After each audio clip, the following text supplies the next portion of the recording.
नंदनी, हम जानते हैं आपका यूं उन्हें अपनी आंखों के सामने हर रोज देखना, वो भी किसी और के साथ, आपको कितना तकलीफ देता होगा, हम समझ सकते हैं। लेकिन आप हमेशा याद रखिएगा कि आपके पास आपका ऋषि है जो आपसे बहुत प्यार करता है। रश्मि ने कहा तो नंदनी ने हाँ में सिर हिलाते हुए कहा, यही सोचकर तो हम जी रहे हैं भाभी, वरना तो हम कब के मर जाते। नंदनी बोली तो रश्मि ने उसके मुंह पर हाथ रख दिया। आज बोल दिया फिर मत कहिएगा, क्योंकि हमें आप ही उतनी ही प्यारी है जितना कि ऋषि। अब आगे। नंदनी ने अपने आंसू पोंछे फिर उठते हुए बोली, अच्छा भाभी हम आते हैं। चलो ऋषि उठो, आओ दूध पीने का समय हो रहा है। फिर ब्रश करके चलो सोने। चलो उठो। मम्मा नहीं, दूध नहीं, आपको पता है ना मुझे उसका स्वाद अच्छा नहीं लगता। फिर भी रोज दूध क्यों?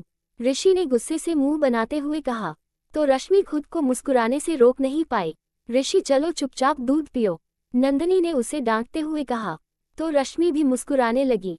तो ऋषि ने रश्मि से कहा, मामी प्लीज ना, मम्मा से कहिए ना कि हमें दूध नहीं पसंद। ऋषि बोला तो मुस्कुराते हुए रश्मि ने नंदनी की ओर देखा और आंखों से इशारा कर ऋषि को अपनी गोद में बैठाकर प्यार से बोली, ऋषि आपको पता है आपके रुद्र मामू कितने स्ट्रांग हैं?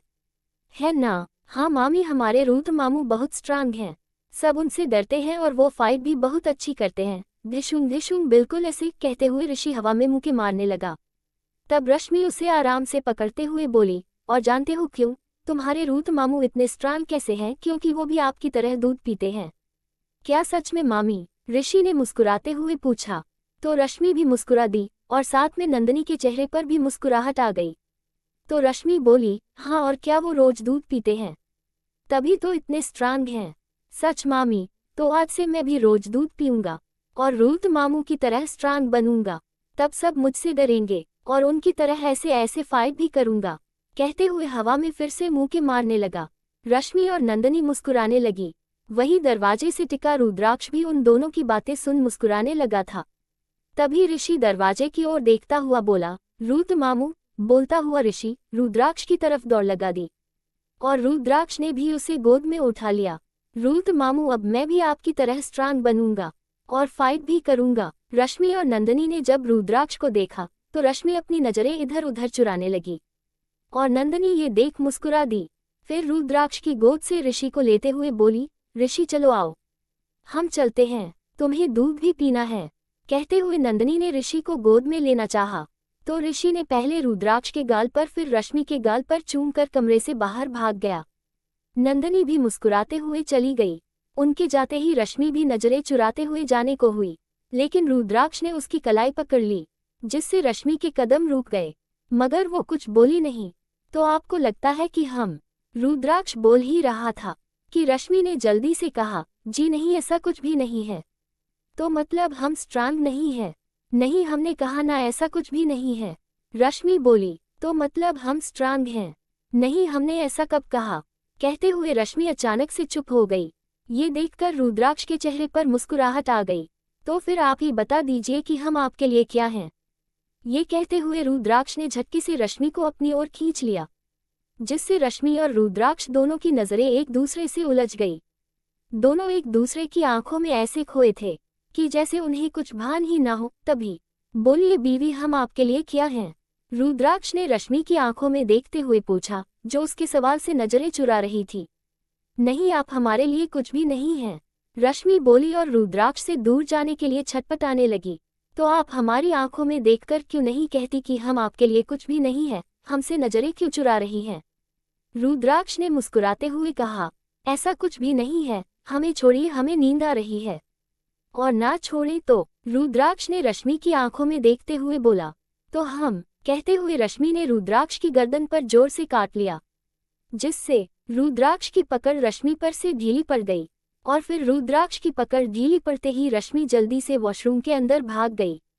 रुद्राक्ष मुस्कुराया, फिर टेबल से मोबाइल लेकर कमरे से बाहर निकल गया।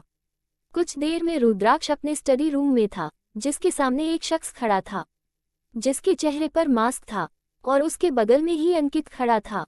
किंग, वो गोस्वामी हमारी बात मानने को तैयार है, लेकिन साथ ही उसने शर्त भी रखी है, अंकित बोला। तो रुद्राक्ष के चेहरे पर मुस्कुराहट आ गई।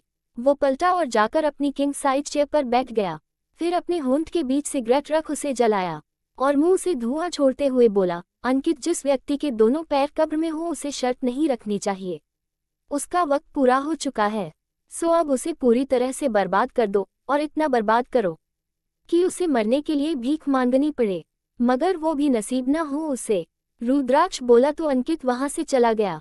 गोस्वामी एक अंडरवर्ल्ड का एक छोटा सा गुंडा था, जिसके धंधे इलीगल होते थे और जिसमें उसका नशे का धंधा सबसे ऊपर था, जिसमें उसकी कमाई नंबर 2 पर थी। गोस्वामी अपने आप में ही सबसे खतरनाक नाम था, जिसके नाम से अच्छे अच्छे थर थर कांपते थे। गोस्वामी, मुझे माफ कर दो, प्लीज मुझे जाने दो, गलती हो गई मुझसे, प्लीज गोस्वामी, कहते हुए एक व्यक्ति जमीन पर घिसकते हुए पीछे खिसक रहा था, और उसके सामने खड़ा व्यक्ति जिसके चेहरे पर दुनिया भर की क्रूरता नजर आ रही थी, वो हंस रहा था। तुझे छोड़ दूं, तुझे जाने दूं, माफ कर दूं तुझे। गोस्वामी हाथ में खंजर लिए आगे बढ़ता हुआ बोला, तो वो व्यक्ति गिड़गिड़ाते हुए रोते हुए बोला, प्लीज गोस्वामी मुझे जाने दो, मेरे बीवी बच्चे वो मेरा इंतजार कर रहे हैं, मुझे जाने दो गोस्वामी। बीवी बच्चे, हम, सोचने का अभिनय करता हुआ वो अपनी जगह पर रुक गया। वो व्यक्ति अभी भी गिड़गिड़ा रहा था। मदन, तू क्या कहता है, छोड़ दूं इसे?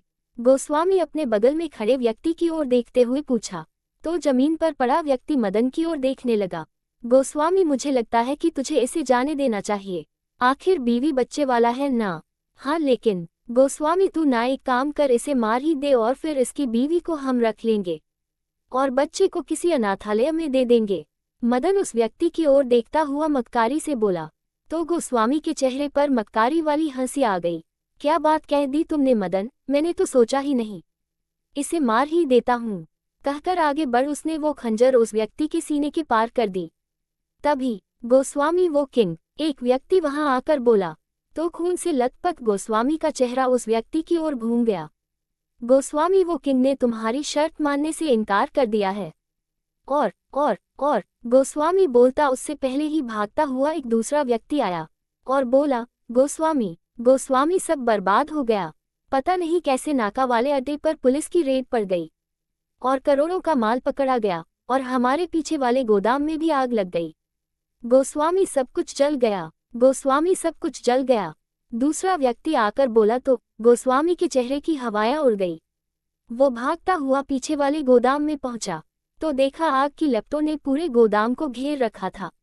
किंग, गोस्वामी जोर से चीखा। जारी है। लेखिका प्रियंका गुप्ता। आज का भाग आपको कैसा लगा कमेंट करके जरूर बताइएगा। तो मिलते हैं अगले भाग में, और जिन लोगों ने मुझे सब्सक्राइब नहीं किया है अभी कर लीजिए, ताकि आपको मेरी कहानियों के नोटिफिकेशन सबसे पहले मिल सकें। Thanks for watching.